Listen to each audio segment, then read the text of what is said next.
Evaluating the integral for a function with an absolute value sign is super easy, and I'm going to show you exactly how to do it. Very basic. It's very basic. Say we have the absolute value of 3, right? What do? Nothing. We just say it's 3. We don't need the absolute value signs because it's already positive. Well, the absolute value of -3, what do?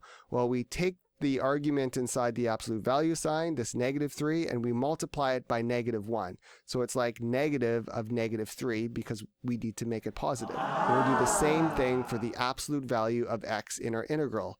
If x is less than 0, then the absolute value of x becomes -x because x is negative. It's less than 0. It's like -3, -4. It's a negative number. So we got to multiply that negative number by a negative sign to make it positive. Weird. Hope that makes sense. Now, if x is greater than 0, it's already positive, so we don't have to do anything. So the absolute value of x just becomes x. This means we want to split this integral into 2 terms. One where x is less than 0, so we're going from -infinity to 0, and the other term when x is greater than 0, from 0 to infinity.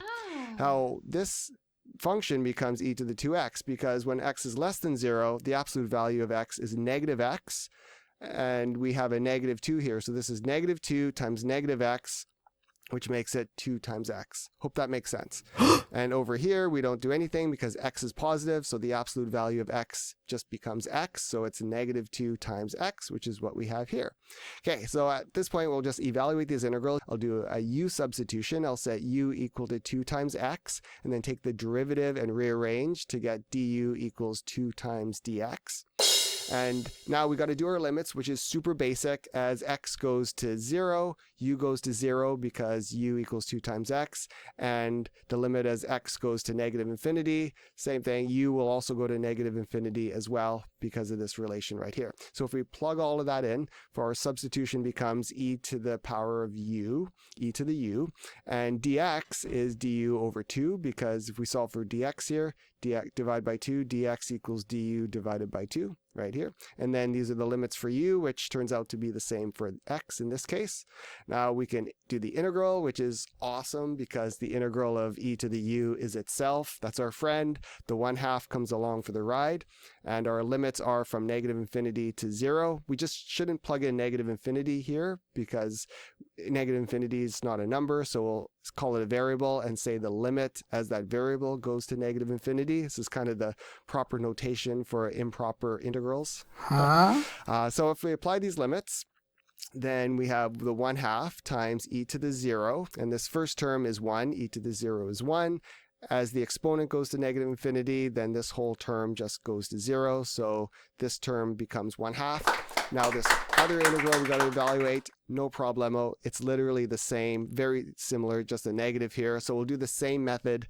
You can go through it. I don't want to be so redundant. It's literally like the same method. You end up getting 1/2. Since both terms are 1/2, then the integral is 1, and that's our integral, and that's good. And before you go on to the next one, I recommend checking out the graph. And you should do this with most of them. You get a really good sense of these integrals. If you plot e to the -2 times the absolute value of x on like Desmos graphing calculator, which is what I did right here, this is what it looks like. And it makes sense that the area under the curve is the same from -infinity to 0 as it is from 0 to infinity, right? Because it's symmetrical. And because this is an even function, some of you may have noticed that, well, we could do this a simpler way. We could just say that this integral from -infinity to infinity, it's the same as the integral from 0 to infinity, because that's the area of the curve, just twice, just 2 times that from 0 to infinity. But hang in there, integrals are not easy, but the more you do, the better you'll get. I've got an insane number of integrals that you can check out.